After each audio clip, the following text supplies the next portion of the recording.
हाँ जी, नमस्कार दोस्तों। तो स्वागत है आप सभी का एक बार फिर से मेरे YouTube channel GS by NS में। तो जैसा कि आप सभी को पता ही है कि हमने एनिसेंट हिस्ट्री के लिए हमारी एक नई सीरीज स्टार्ट की है। तो आप में से कोई भी बच्चा जो भी कोई मतलब कि कॉम्पिटिटिव एग्जाम की तैयारी कर रहा है और वहां पे हिस्ट्री आपका अगर सिलेबस के अंदर इंक्लूड है तो आप इस सीरीज को देखो। और मैं क्वालिटी की तरफ से आपको बिल्कुल प्रॉपरली एश्योरेंस देना चाहता हूं कि आपको क्वालिटी में कहीं भी कॉम्प्रोमाइज नहीं मिलेगा। हाँ, हो सकता है कि वीडियो की लेंथ थोड़ी सी आपको कहीं पर ज्यादा मिल जाए, बट उस चीज के ऊपर भी मैं काम कर रहा हूं।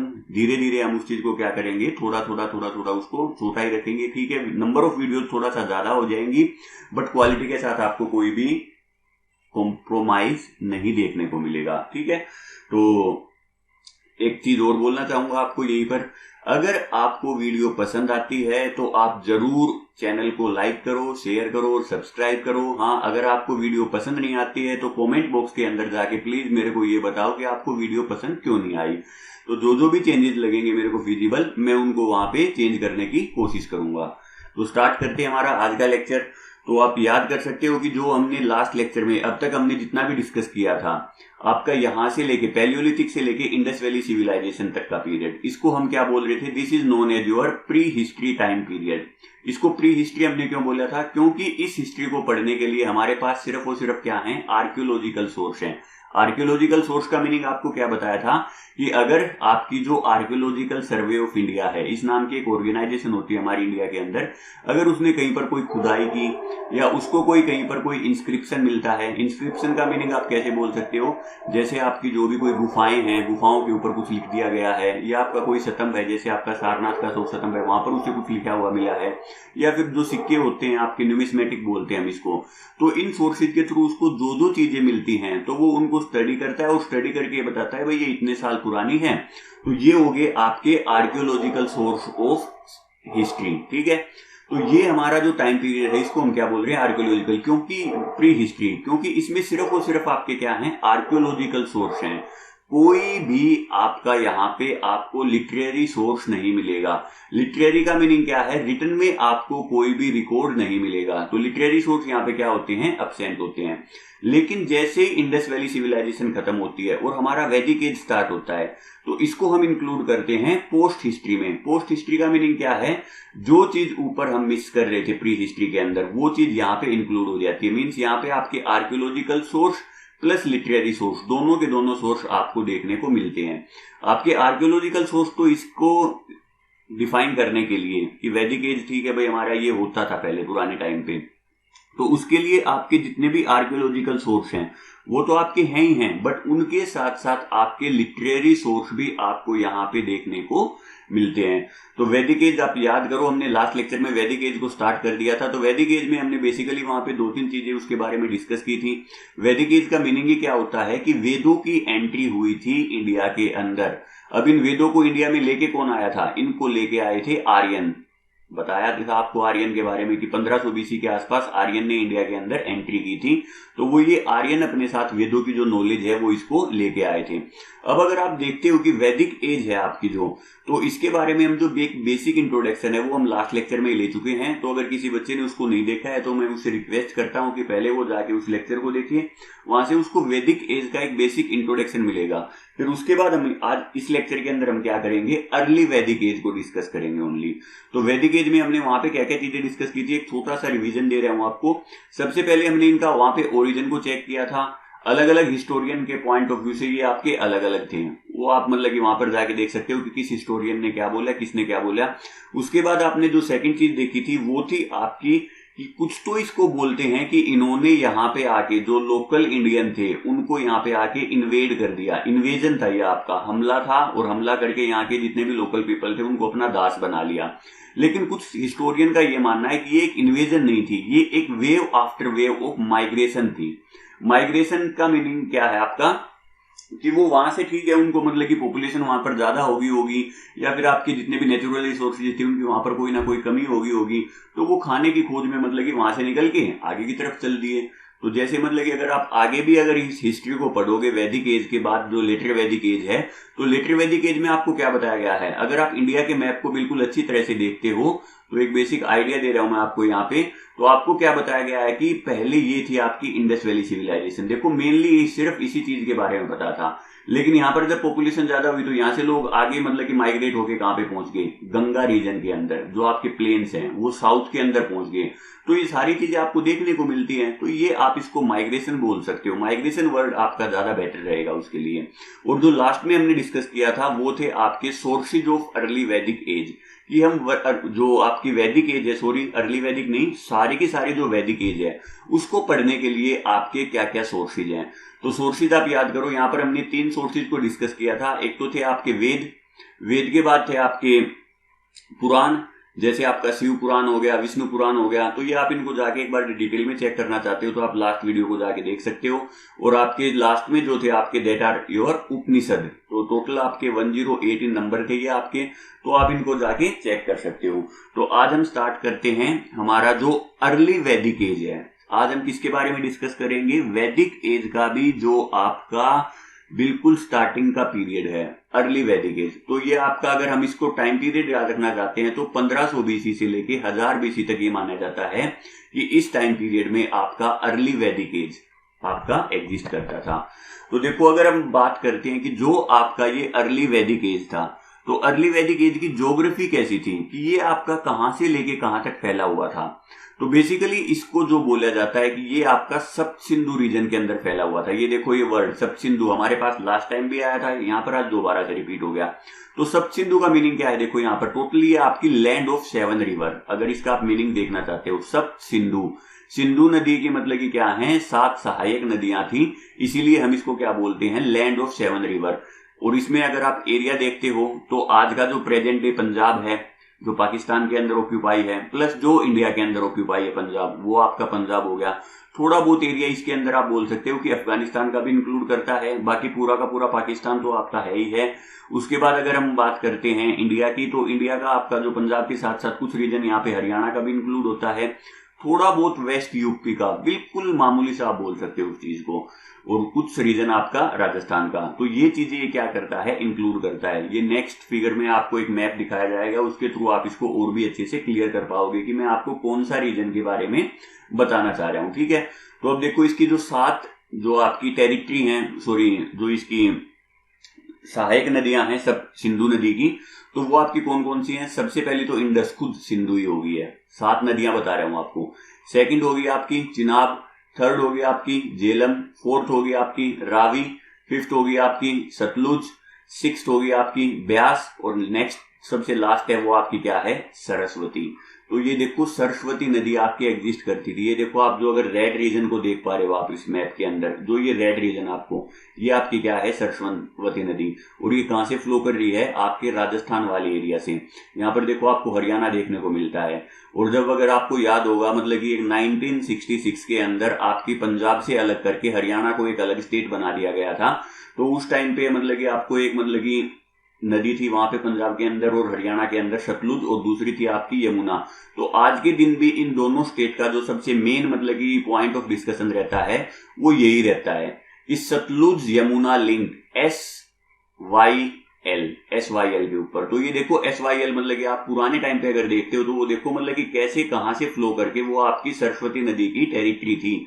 तो वो सरस्वती नदी के अंदर आपकी सहायक नदियां बनके, और ये आपकी क्या थी, अरेबियन सी के अंदर तो ये नहीं पहुंचती थी आपका, मतलब कि आप बोल सकते हो कि राजस्थान के अंदर, ये आपको पता ही बहुत ही ज्यादा एरिड एरिया है, तो वो मतलब कि ये नदी सूख गई है। बट आपकी जो हिस्ट्री है वो बिल्कुल क्लियरली आपकी मतलब कि मेंशन करती है। आपके जितने भी आप वेद देखते हो तो वेदों के अंदर भी इसके बारे में लिखा हुआ है। इसके लिए ऊपर पूरा एक मतलब कि हिम बनाई गई है। हिम का मतलब क्या होता है, पूरा एक भजन बनाया गया है सरस्वती नदी के अंदर। तो हम बोल सकते हैं कि हाँ, सरस्वती नदी भी लास्ट टाइम पे हमारे लिए एग्जिस्ट करती थी। तो ये आप वहां पे जाके चेक कर सकते हो।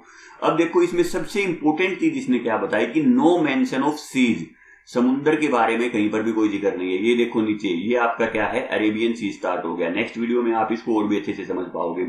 और विंध्या पर्वत, विंध्या कहाँ पे, हमारा जो सेंट्रल इंडिया है, सेंट्रल इंडिया के अंदर यहाँ पर क्या है, विंध्या हो गया, सतपुड़ा हो गया, ये कुछ मतलब कि आपकी माउंटेन रेंज हैं। तो इनके बारे में भी कोई यहाँ पर मेंशन है ही नहीं। तो इसका मीनिंग क्या है कि जो ये पीपल थे ये मतलब कि मैक्सिमम हमारा जो ये नॉर्थ वेस्ट रीजन है इसी के अंदर तक आपके क्या थे, सीमित थे। हाँ, गंगा का मेंशन हमारे को सिर्फ एक बार देखने को मिलता है। तो गंगा का मीनिंग क्या है ये आपके देखो नेक्स्ट वीडियो में एक बार चलते हैं। तो यहाँ पर ये देखो इनका जो रीजन है वो आपको पूरा का पूरा डिफाइन किया गया है। तो ये रीजन है इनका। तो ये देखो आपका यहाँ पर विंध्या है, यहाँ पर सतपुड़ा है, तो उसके बारे में नहीं पता इनको। ये आपकी गंगा रिवर है, गंगा के साथ साथ ये आपकी क्या है, यमुना रिवर है, तो इनका भी यहाँ पे मेंशन नहीं है, सिर्फ गंगा का एक बार मेंशन किया गया है।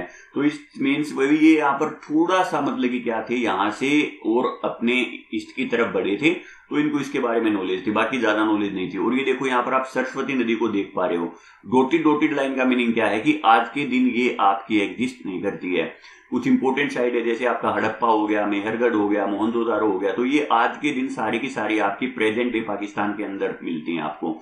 हमारे हरियाणा के अंदर आपकी राखीगढ़ी हो गया, वो चीज आपको मतलब कि डिटेल में अगर आप लास्ट लेक्चर को जाके देखोगे तो वहां पर आपको अच्छे से मिल जाएगा। बट इसमें अगर हम देखते हैं तो ये आप देख सकते हो कि ये आपका अर्ली जो आपका वैदिक एज है, तो वो एरिया आपको यहाँ पे मेंशन किया गया है। तो अब आगे बढ़ते हैं। ज्योग्राफी को देखने के बाद अगर हम बात करें कि भाई वहां की जो सोशल लाइफ थी वो कैसी थी अर्ली वैदिक एज के अंदर। सोशल लाइफ का मीनिंग क्या है, सामाजिक जीवन उनका कैसा था, समाज के अंदर वो कैसे रहते थे।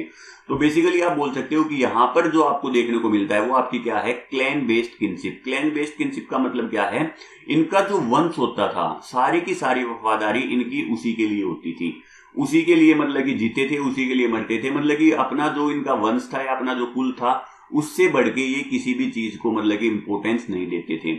अब यहाँ पर जो मतलब कि आपकी क्या थी, जैसा कि आपने लास्ट टाइम पे देखा ही था, अगर इंडस वैली सिविलाइजेशन से अगर आप थोड़ा सा पीछे जाते हो तो वहां पर आदमी क्या थे, हंटर एंड गैदरर, क्योंकि एग्रीकल्चर होती नहीं थी। उसके बाद इन्होंने क्या किया, इंडस वैली सिविलाइजेशन के टाइम पे एग्रीकल्चर स्टार्ट हो गई थी। जब एग्रीकल्चर स्टार्ट हुई तो लोगों ने क्या किया, एक जगह पे बसना स्टार्ट किया।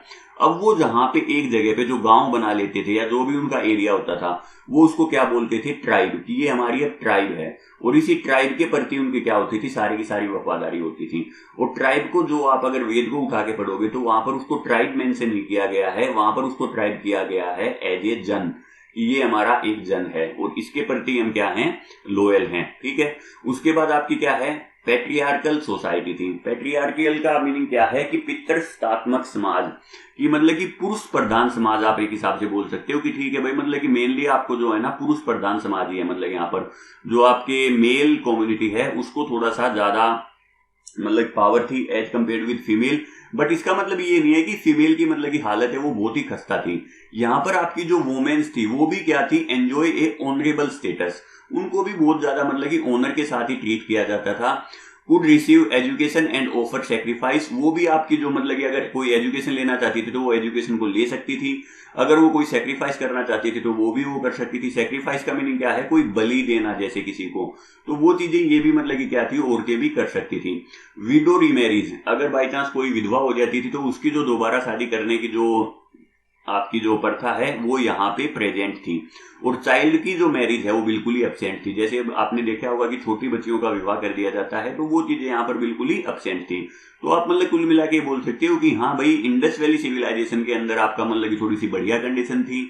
अर्ली एज के अंदर उससे देखो थोड़ी सी मतलब की उनकी कंडीशन थोड़ी सी मतलब की डेटोरेट हुई। लेकिन जैसे जैसे हम आगे बढ़ते जाएंगे लेटर वैदिक एज के अंदर, वहां पर इनके ऊपर और भी ज्यादा रेस्ट्रिक्शन लगा दिए जाएंगे। तो देखो आप मतलब कि एक सीक्वेंस वाइज आप देखते जा रहे हो, देखो कैसे कैसे टाइम के साथ साथ वो चीजें हमारी वो चेंज हो रही हैं। और सबसे इंपॉर्टेंट आप इसको बोल सकते हो, क्लास डिवीजन इन सोसाइटी। अब यहाँ पे आके आपकी जो सोसाइटी थी ना उसका क्लास डिवीजन कर दिया गया था। टोटल 4 वर्ण बना दिए गए थे। लेकिन आप याद करो, जब अगर किसी बच्चे को इंडस वैली सिविलाइजेशन जिसने लास्ट लेक्चर देखा होगा वहां पर आपको क्या बताया गया था, वहां पर हमारा क्लास स्ट्रेटिफिकेशन होता था, डिवीजन नहीं था, स्ट्रेटिफिकेशन, लेयर्स बनाई हुई थी कि भाई ये मेरा क्या है, एडमिन है, ये मेरा क्या है, ट्रेडर है, ये मतलब कि आपका मतलब कि व्यापारी है, ये आपका पीजेंट है, ये आपका क्राफ्टमैन है। मतलब कि जो जो भी कोई काम करता था उसको उसके काम से जाना जाता था, ना कि उसकी क्लास या उसके भाई ये मतलब कि इस जाति से बिलोंग करता है, ये आपका इस जाति से बिलोंग करता है। तो ये चीजें आपकी इंडस वैली सिविलाइजेशन के टाइम पे नहीं थी। ये चीजें आपकी कहां से आई, इसको क्लास को डिवाइड कब किया गया, ये आपका डिवाइड किया गया अर्ली वैदिक एज के अंदर। मतलब इसको यहाँ पे आके डिवाइड कर दिया गया, बट ऐसा कोई हार्ड एंड कंपल्सन नहीं था कि इसी को फॉलो करना है। मतलब यहाँ पर फिर भी क्या था, बहुत ही मतलब कि एक लीनियंट वे में इसको बस सिर्फ डिवाइड किया गया था। तो ये देखो आप नेक्स्ट स्लाइड में देख सकते हो। तो वर्ण का मीनिंग क्या होता है, अगर आप वर्ण के प्रॉपर मीनिंग के ऊपर जाते हो तो उसका मीनिंग होता है कलर या आउटवर्ड अपीयरेंस, आप देखने में कैसे दिख रहे हो, जस्ट उस चीज का मीनिंग क्या होता है। सिंपली अगर हम बोलते हैं तो वर्ण रिवीजन, वर्ण वर्ड का मीनिंग यही है। अब अगर आप ऋग्वेद को थोड़ा सा आप उठा के देखते हो तो ऋग्वेद के अंदर आपकी एक पुरुष सुक्ता नाम का मतलब आपका एक मंडल है, और ये मतलब पुरुष सुक्ता को ही मतलब डिफाइन किया गया है कि ये आपके मतलब कि एक बहुत ही इंपॉर्टेंट ह्यूमन बीइंग है। इनके ह्यूमन बीइंग तो नहीं बोलेंगे, ये इसकी शायद पूजा करते थे, जैसे आपका पशुपतिनाथ होता था इंडस वैली सिविलाइजेशन के टाइम पे। तो ये पुरुष सुक्ता एक मतलब कि बहुत ही इंपॉर्टेंट इनके मतलब की पर्सनैलिटी थे। तो वो बताया गया है कि इन्हीं के बेसिस पे इन्होंने क्या किया गया है, 4 वर्णों को डिवाइड किया गया है। इन्होंने क्या बोला कि जो मतलब पुरुष सुक्ता थे उनका जो मुंह है उसको तो इन्होंने क्या बोल दिया, ब्राह्मण है। उसकी जो भुजाएं हैं उनको इन्होंने क्या बोल दिया, क्षत्रिय हैं। पुरुष सुक्ता की जो मतलब कि आपकी जांघें हैं, सातल बोलते हैं जिनको हरियाणवी भाषा में, तो जो जांग है आपकी उनको इन्होंने क्या बोल दिया, आपका वैश्य। और सबसे लास्ट में अगर हम बात करते हैं उनके जो पैर हैं उनको इन्होंने क्या बोल दिया, शूद्र कम्युनिटी। तो देखो इन्होंने सिर्फ एक डिवीजन किया है यहाँ पे ओनली, ये आपके 4 वर्ण हैं उनको डिवाइड कर देते हैं हम। तो ब्राह्मण हैं वो आपके क्या होते थे, प्रीस्ट एंड स्कॉलर, बहुत ही मतलब कि जो भी आपके पुजारी होते थे उनको क्या बोल रहे हैं, ब्राह्मण बोल रहे हैं। क्षत्रिय क्या होते थे, आपके वॉरियर, रूलर एंड एडमिनिस्ट्रेशन। तो जो भी आपका मतलब कि समाज के अंदर आपका डिसिप्लिन बनाने का काम करते हैं, या अगर कोई दूसरी आपकी जो ट्राइब है या जन है वो अगर हमारी जन के ऊपर अगर अटैक करती है तो उस टाइम पे जो मतलब की लड़ाई करते थे, या जो उसको रूल करते थे कि भाई हमारी ट्राइब के अंदर क्या क्या आपके मतलब की रूल्स रहेंगे, तो वो रूलर्स बनाने के लिए जो राजा होता था, तो वो सारी चीजें आपकी इस कम्युनिटी से बिलोंग करती हैं। उसके बाद थर्ड कम्युनिटी क्या है, वैसे जितने भी आपके किसान हैं और किसानों के साथ साथ जो भी आपके ट्रेडर हैं, व्यापारी हैं, वो सारे के सारे क्या हैं, इसी कम्युनिटी से बिलोंग करते हैं। और लास्ट में शूद्र, इनको क्या बोला गया है, सर्वेंट, या जो आपके लेबर होते हैं या फिर आपके दास। तो ये वर्ड इनके लिए यूज किया गया था। अब देखो यहाँ पे मतलब कि क्या बताया गया है आपको, दीज वर क्लास, कास्ट में डिवाइड नहीं हुआ है अभी, ये कास्ट सिस्टम आपका आगे डेवलप होगा। वो अभी तक हम कास्ट सिस्टम में नहीं एंटर हुए हैं, अभी तक हम कहां पे हैं, अभी तक हैं हम क्लास के अंदर। और ये देखो स्टार्टिंग तो यहां से होगी है, ओनली एक क्लास में डिवाइड किया गया है, लेकिन ये आगे कास्ट में डिवाइड करेंगे इसको। कास्ट के आगे जाके मतलब उसके अंदर भी भाई ये एससी है, ये एसटी है, ये ओबीसी है, ये जर्नल है, वो सारी चीजें आपको क्या है आगे देखने को मिलेगी। अब यहाँ पर इंपॉर्टेंट चीज आपको क्या याद रखनी है कि यहाँ पे एक रिजिड हायरार्की थी, means no interchanging of class. ठीक है, मतलब कि इसके अंदर फिर भी इतनी ज्यादा रिजिड नहीं थी जितनी ये लेटर वैदिक एज के अंदर जाके होगी थी। इंटरचेंजिंग ऑफ क्लास का मीनिंग क्या है कि अगर कोई बाय बर्थ जिसने जन्म ले लिया शूद्र के घर पे, तो वो वैश्य कम्युनिटी को बिलोंग में नहीं जा सकता है, वो क्षत्रिय में नहीं जा सकता है, या वो ब्राह्मण नहीं बन सकता है। ब्राह्मण का मीनिंग क्या है, जिसको वेदों की नॉलेज होगी वो आपका ब्राह्मण है। ठीक है, तो इसमें मतलब कि जो इंटरचेंजिंग है क्लास की, वो मतलब कि ठीक है, मतलब कि इंटरचेंजिंग नहीं होती थी, बट फिर भी इसमें मतलब कि इतना लीनियंट था ये कि अगर कोई अच्छा काम करता है तो वो अपनी अगर हायरार्की को चेंज करना चाहता है तो वो चेंज कर सकता था। रिजिड थी बट फिर भी इतनी ज्यादा रिजिड नहीं थी। उसके अंदर आपके मतलब कि आप लूप होल बोलो या जो भी कुछ है, मतलब बहुत ही ज्यादा लीनियंट थी। अगर कोई करना चाहता है तो उसके लिए कोई ना कोई पॉसिबिलिटी मिली जाती थी। हाँ, बट ये चीज आपको बहुत ही इंपॉर्टेंट देखने को मिलेगी कि नो इंटरमैरिंग एंड नो इंटरडाइनिंग। अब आपको मतलब कि एक चीज बिल्कुल देख के अचंभा होगा कि आपके अगर सपोज करो ऊपर वाली जो 3 कम्युनिटी हैं, इनके अंदर क्या है, आपके मेल है और फीमेल है।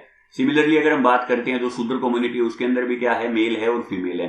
तो यहाँ के मेल को मतलब कि क्या थी, चॉइस थी कि वो किसी भी चारों कम्युनिटी में से किसी भी आपके जो चारों वर्ण हैं किसी भी फीमेल से वो शादी कर सकता है। तो नॉर्मली वो कभी भी शूद्र के साथ तो शादी करता नहीं था, क्योंकि वो उसके समाज के अंदर रहता है, तो ये चीजें मतलब कि वहां पर और भी ज्यादा मतलब कि मानी जाती थी।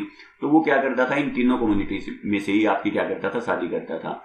बट फीमेल के ऊपर कंपल्सन देखना आप, तीनों कम्युनिटी में जो फीमेल के ऊपर कंपल्सन थी कि वो ऊपरली तीनों में से किसी के साथ तो शादी कर सकती है, लेकिन शूद्र के मेल के साथ शादी नहीं कर सकती। वहां पर देखो इसके लिए मतलब कि ये बिल्कुल ही चॉइस ही खत्म कर दी वहां पे। तो आप यही से देख सकते हो कि ठीक है, वो जो सप्रेस करना था या जो भी चीजें हैं वो देखो स्टार्ट यहीं से हुई हैं, बट ये इतने ज्यादा रिजिड लेवल के ऊपर नहीं थी, फ्लेक्सिबिलिटी थी यहाँ पे। ठीक है, तो इस चीज को आप याद रख सकते हो।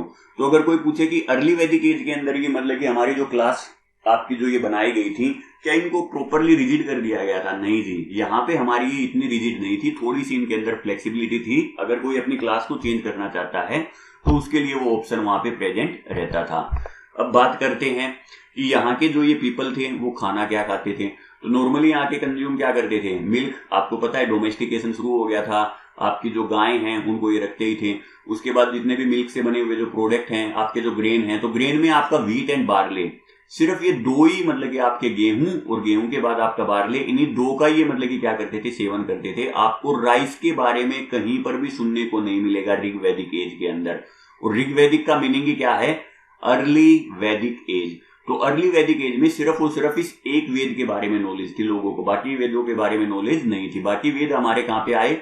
वो आपके आए लेटर वैदिक एज के अंदर। ठीक है, तो ये चीज आपको क्लियर होनी चाहिए। उसके बाद फ्रूट्स एंड वेजिटेबल, ये तो आपके नेचुरल है तो चलते हैं आपके। ठीक है, उसके बाद अब देखो मीट। ठीक है जी, मीट भी खाते थे उस टाइम पे। अब ये नहीं कि वेदों को फॉलो करते थे तो ये मीट से मतलब कि बिल्कुल ही अलग थे। तो ये फिश का जो भी आपके बर्ड्स होते थे, गोट होती थी, सिप होती थी, बट काऊ को यहाँ पे मतलब कि लेबल किया गया था एज ए अगन्या। अगन्या का मीनिंग क्या है? Not to be killed. इसका मीट यहाँ पे, जिसको आज के दिन हम क्या बोलते हैं? बीफ। तो ये बीफ है, वो खाना अलाउड नहीं था उस टाइम पे, क्योंकि इसको मतलब कि बहुत ही एक ऊंचा दर्जा दिया गया था। आप बोल सकते हो जैसे आज के दिन भी गाय माता बोला जाता है, तो सेम वैसे ही वो चीज आपकी यहाँ पर भी प्रेजेंट थी। तो काऊ को क्या है? बहुत ही एक ऊंचा दर्जा दिया गया है वहां पे। तो काऊ का जो मीट खाना था वो अलाउड नहीं था। इसको यहाँ पे एज ए ऋग वैदिक एज के अंदर आपका अगन्या के नाम से डिनोट किया गया है कि इसको मतलब कि कोई मार नहीं सकता है। ठीक है, उसके बाद अगर हम बात करते हैं ड्रिंक की, तो ड्रिंक में आपका यहाँ पे एक सोमरस था और एक आपका दूसरा था सूत्रस। तो ये दोनों के दोनों मतलब कि आपके एक्सिलरेटिंग का मीनिंग क्या है? आनंददायक। जैसे आज के दिन आपने देखा होगा कुछ आदमी क्या करते हैं? दारू पी के अरे वाह बस मजा आ गया। तो सेम वैसे ही मतलब कि नशे के लिए आप बोल सकते हो। कोई एक माउंटेन प्लांट था इनका, या मतलब कि चलो दारू तो एक मतलब कि ज्यादा वो होगी। अगर हम नेचुरली देखें तो आपकी एक भांग होती है, जिसके बारे में आप सभी ने पढ़ा ही होगा।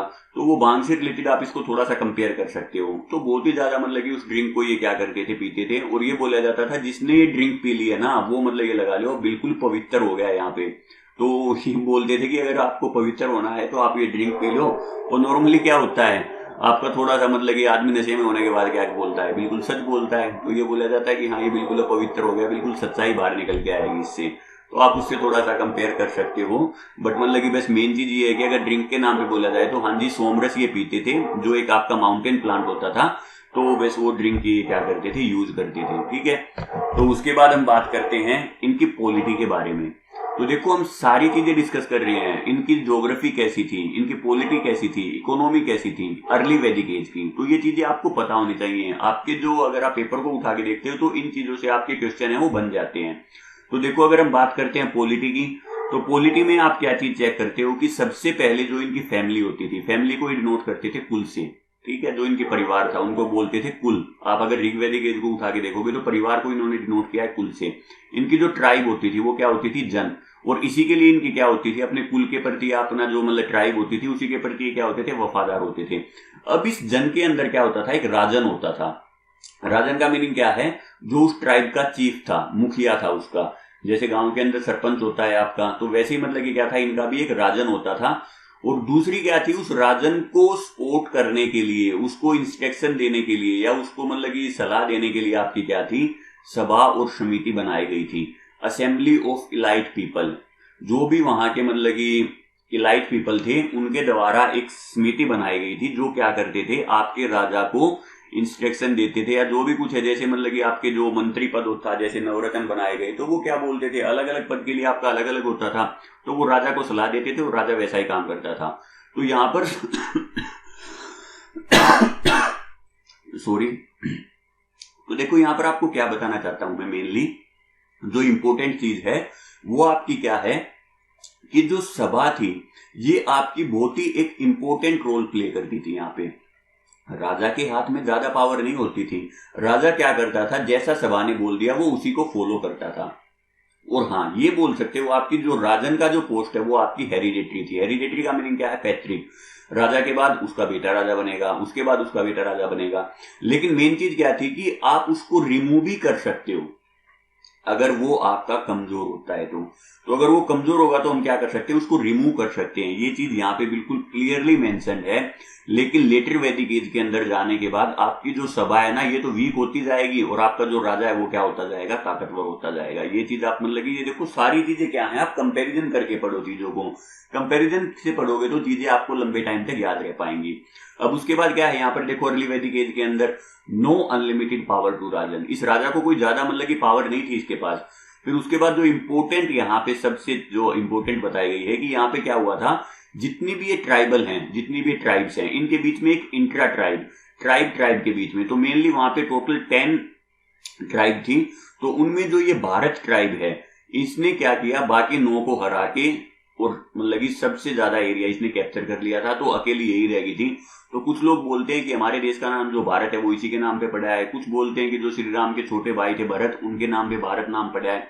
तो वो देखो अलग अलग मतलब कि आपके वो हैं, बट मतलब कि जो भारत ट्राइब थी उसने क्या किया, बाकी सभी ट्राइब को हरा के यहाँ का सारा एरिया आपका कैप्चर कर लिया था। तो वो देखो ये यहाँ पे अगर आप इस एज को देखते हो, ऋग्वैदिक एज के जो जितनी भी ट्राइब्स हैं वो आपको सारी की सारी यहाँ पे दिखाई गई है। ये देखो ये रही आपकी भारत। तो इस भारत ट्राइब ने आपकी जो भी थी, जैसे यदु थी, किकाता थी, किकायता, कुरु थी, उसके बाद आपकी ध्रुयु थी, आपकी तुर्वासा थी, अंज थी, आपकी गांधार थी, गांधार नरेश शकुनी। महाभारत अगर किसी बच्चे ने देखी है तो उसको याद होगा। तो ये देखो गांधार उस टाइम पे भी एग्जिस्ट करती थी। तो ये आपकी जितने भी इंपोर्टेंट ट्राइब्स हैं वो यहाँ पे दिखाई गई हैं। तो इसमें जो आपकी भारत ट्राइब है, इंपोर्टेंट यहाँ पे हमारे लिए कौन है, भारत ट्राइब। तो इसको आप याद रखो। इसने क्या किया था, बाकी सभी ट्राइब को हरा के आपकी जो बैटल ऑफ टैनकिंग है, तो ये बिल्कुल क्लियरली मेंशन्ड है आपकी ऋग्वैदिक एज के अंदर, या आपकी जो मतलब कि ऋग्वेद लिखा गया है उसके अंदर बहुत अच्छे से बताई गई है कि इंटर ट्राइबल फाइट हुई थी 10 राजाओं के बीच में, तो उसको बोलते हैं बैटल ऑफ टैनकिंग, और उससे जीत के कौन आया था वहां से, भारत। ठीक है। अब उसके बाद एक लास्ट और छोटा सा और रह गया इकोनॉमी, और उसके बाद एक स्लाइड हो रही है इसके बाद। तो इकोनॉमी देखो, इकोनॉमी हमारे को क्या बता रही है कि पेस्टोरल लाइफ थी इनकी। पेस्टोरल का मीनिंग क्या है, पशुओं को चराते थे। जैसे अगर आज के दिन आप अगर देखना चाहते हो तो राजस्थान से मतलब कि कुछ हमारे गडरिये तो नहीं बोल सकते आप उसको, गडरिये तो बेसिकली किसके लिए डिनोट किया जाता है, वो तो आपके भेड़ों को चराते हैं। लेकिन आपने गडरिया वर्ड जरूर सुना होगा। तो वो क्या करते थे, मतलब कि भेड़ों को चराने के लिए जाते थे। तो वैसे ही यहाँ पर क्या होती थी, आपके पास गाय होती थी, या आपकी जो भी कैटल होते थे, जो भी आपके पालतू पशु थे, तो वो उनको क्या करते थे, उनको चरा के और अपने जीवन का व्यापन करते थे। तो उनका जो मतलब बेसिकली जो उनकी लाइफ है, आप यहाँ पे क्या बोल सकते हो कि उनकी लाइफ थी क्या थी, पेस्टोरल लाइफ। ठीक है। तो कैटल ब्रीडिंग करते थे, उनका प्राइमरी ऑक्यूपेशन था। तो देखो प्राइमरी ऑक्यूपेशन क्या है, कैटल ब्रीडिंग, ये इंपॉर्टेंट है यहाँ पे। ठीक है। उसके बाद एग्रीकल्चर देखो यहाँ पे क्या है, सेकेंडरी ऑक्यूपेशन है। ठीक है। उसके बाद जो वॉर्स हैं जितनी भी, वो आपकी लैंड के लिए नहीं लड़ी जाती थी। किसके लिए लड़ी जाती थी, कैटल के लिए। कैटल का मीनिंग क्या है, गवस्ती, जो आपकी गायों का मतलब झुंड होता है। तो उसके लिए क्या थी, आपकी सारी की सारी फाइट लड़ी जाती है। अगर आप पुराने टाइम में थोड़ा सा भी पीछे जाके अगर कोई बच्चा देखना चाहता है, तो जैसे आपकी कृष्ण लीला आती है, तो कृष्ण भी क्या थे, एक गवाले थे जो गायों को चरा के लेके आते थे। तो देखो गायों का मतलब कि मेनली वो क्या करते थे, उनका रख रखाव करते थे। अगर कोई किसी गाय को चुरा ले जाता था, जो भी कुछ था, तो इसके मतलब मेन काम क्या था, लड़ाई उसी के ऊपर होती थी। उसके बाद अगर किसी ने महाभारत भी देखी होगी, कृष्ण लीला से बाद में ही आती है वो आपकी महाभारत का जो टाइम पीरियड है। तो महाभारत में आपने देखा होगा एक गुरु द्रोणाचार्य थे, जो पांडवों और कौरवों के आपके गुरु थे। तो उसकी जो राजा द्रुपद के साथ जो लड़ाई थी, वो किस चीज के लिए हुई थी, वो गाय के लिए ही तो थी, सारी की सारी काऊ के लिए। तो वो मतलब कि आप वहां से देखो एक आइडिया लगा सकते हो कि हाँ जी, जो ऋग्वैदिक एज में लिखा गया था उससे मतलब कि आगे चल के जो मतलब कि ये तो 1000 BC के आसपास है, तो उससे 200 साल बाद भी मतलब कि आप उससे रिलेट कर सकते हो कि हाँ जी, जो ये यहाँ पे लिखा हुआ है वो बिल्कुल सही है। तो एग्रीकल्चर इनका सेकेंडरी ऑक्यूपेशन था, और कैटल ब्रीडिंग इनका क्या था, प्राइमरी ऑक्यूपेशन था। उसके बाद जो क्राफ्ट है, हस्तकला भी, वो भी देखने को मिलती है। बढ़िया बढ़िया पोट्री है आपके पास, ज्वेलरी है, लेदर के गुड्स हैं, आपकी जो मतलब कि ब्लैक स्मिथ होता है, लोहार होता है, तो उसकी भी मतलब कि जो चीजें हैं वो आपको देखने को मिलती हैं। अब मेन चीज यहाँ पे जो याद रखने लायक है, ये बहुत ही इंपॉर्टेंट है। आपसे पूछेंगे कि अर्ली वैदिक एज में आपका बार्टर सिस्टम था या कॉइन की इन्वेंशन होगी थी। तो कॉइन की इन्वेंशन अब तक भी यहाँ पे नहीं हुई थी। यहाँ पर भी क्या था, बार्टर सिस्टम या gift based economy. Barter system का मीनिंग क्या है कि आपके पास सपोज करो मतलब कि आपने अपने खेत के अंदर आलू उगा लिए। अब मैंने क्या किया, मेरे खेत के अंदर मैंने टमाटर उगा लिए, या मतलब कि ठीक है मैंने कोई भी जो मतलब कि दूसरी सब्जी है, आपकी कैरेट होगी, गाजर हो गया, जो भी कुछ है, तो मैंने क्या किया, आपको गाजर दे दी, आपने मेरे को आलू दे दिया, दोनों के घर पे आलू गाजर बन गई, मिक्स वेज बन गई। अब अगर नहीं तो ये क्या था आपका बार्टर सिस्टम, भाई एक चीज ले लें और चीज के बदले में दूसरी चीज दे दें। तो जिसके पास जो चीज एक्सेस में होती थी वो दे देता था, और दूसरे के पास जो चीज एक्सेस में थी वो क्या था, तो ये आपका बार्टरिंग सिस्टम है। उसके बाद आपका क्या है, यहाँ पर बलि दी जाती थी। बलि का मीनिंग क्या है, वॉलेंट्री होता था ये आपका। वॉलेंट्री का मीनिंग क्या है, अगर कोई अपनी इच्छा से देना चाहता है तो बलि के तौर पे क्या होता था आपका, जो गाय या फिर औरत, तो इन दोनों को मतलब कि एज ए बलि के तौर पे ये यहाँ पे क्या करते थे, किसी दूसरे को भेंट कर सकते थे। तो ये है आपका। उसके बाद सबसे इंपॉर्टेंट, कोई भी टैक्स नहीं था। इकोनॉमी देखो इनकी, टैक्स नाम की तो कोई चीज यहाँ पे थी ही नहीं। और इनको भी सिर्फ क्या है, कॉपर और ब्रोंज एज के बारे में पता है। अब यहाँ पर कोई बच्चा डाउटफुल हो सकता है कि सर आपने तो ये बताया था कि जब आर्यन है वो 1500 बीसी में हमारे इंडिया के अंदर आए, तो वो अपने साथ क्या था, आयरन को लेके आए थे। देखो वो आयरन था, बट उसका मतलब कि यूज था वो बहुत ही छोटे लेवल के ऊपर होता था, बहुत ही लिमिटेड पीपल के पास उसका एक्सेस था, मतलब ज्यादा लोगों के पास नहीं था आयरन के यूज के बारे में, लोगों को पता ही नहीं था। लेकिन लेटर वैदिक एज जो आया ना, जो आपका 1000 बीसी से लेके 600 बीसी तक चलेगा, वहां पर ये आपका और भी ज्यादा डेवलप हो गया था। तो अगर कोई पूछे कि भाई अर्ली वैदिक एज में मतलब कि आपका मेंशन्ड है, तो ऋग्वेद के अंदर आपका सिर्फ कॉपर और ब्रोंज के बारे में ही वहां पे मेंशन्ड है, वहां पे आयरन के बारे में मेंशन नहीं है। लेकिन मतलब कि आप हिस्ट्री में अगर मानते हो, यूपीएससी की मानते हो, तो यूपीएससी ने बिल्कुल क्लियरली माना हुआ इस चीज को कि जैसे ही आर्यन आए थे वो अपने साथ आयरन को लेके आए थे। तो अब वो देखो मतलब कि अगर डिपेंड करता है आपसे क्वेश्चन कैसा पूछा गया है। तो अगर यूपीएससी की माने तो आर्यन की एंट्री के साथ ही आयरन हमारा इंडिया के अंदर आ गया था। लेकिन अगर हम ऋग्वेद की माने तो ऋग्वेद आपका क्या बोलता है कि ऋग्वेदिक एज में भी, जो आपका अर्ली वैदिक एज है 1500 से लेके 1000 बीसी तक, जो ये 500 साल वाला टाइम पीरियड है, इसमें क्या था, कॉपर और ब्रोंज को ही मेंशन किया गया है। तो आपको डाउटफुल नहीं रहना है, वो चीज आपको यहाँ पे क्लियर कर लेनी है अपनी। अब उसके बाद देखो काउ, तो इंपोर्टेंस ऑफ काउ आपको क्या बताई गई है कि जो भी हम गिफ्ट देते थे किसी भी मतलब पंडित को, तो वो क्या होती थी, cow, in the form of cow.